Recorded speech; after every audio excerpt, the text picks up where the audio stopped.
হচ্ছে dengue fever. আমাদের জন্য এটা অলরেডি অতি পরিচিত একটি নাম।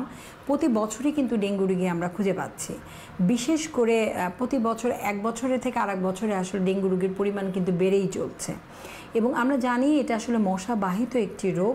মশার কামড়ের মাধ্যমে আসলে ডেঙ্গু রোগটা হয়ে থাকে এবং এই ক্ষেত্রে দেখা যায় তীব্র মাত্রার জ্বর থাকে।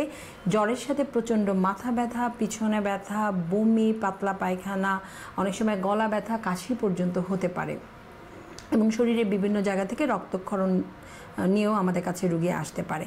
সুতরাং ডেঙ্গু হলে যে আসলে ডেঙ্গু নির্ণয়ের জন্য খুব সহজ দুটো টেস্ট আছে, যেটা আসলে জ্বরের প্রথম 5 দিনের মধ্যে যদি আমাদের কাছে আসে সেক্ষেত্রে আমরা ডেঙ্গু NS1 করি এবং জ্বরের 5 দিনের পরে যদি আমাদের কাছে আসে সেক্ষেত্রে ডেঙ্গু IgM IgG অ্যান্টিবডি করে আমরা দেখতে পারি।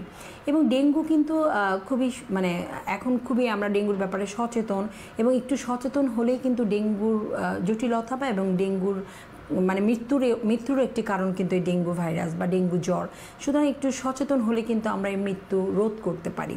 সুতরাং ডেঙ্গু হলে আসলে আমরা অবহেলা না, অবশ্যই চিকিৎসকের পরামর্শ নিব, বাসায় রেস্ট নিব, প্রচুর পরিমাণে তরল জাতীয় খাবার খাবো এবং সাধারণত ডেঙ্গুর জন্য আমরা প্যারাসিটামল জাতীয় ওষুধই জ্বর নিরাময়ের জন্য প্রেসক্রাইব করে থাকি এবং চিকিৎসক যেইভাবে আমাদের গাইড করবে সেইভাবে চলাটা আমরা চেষ্টা করব।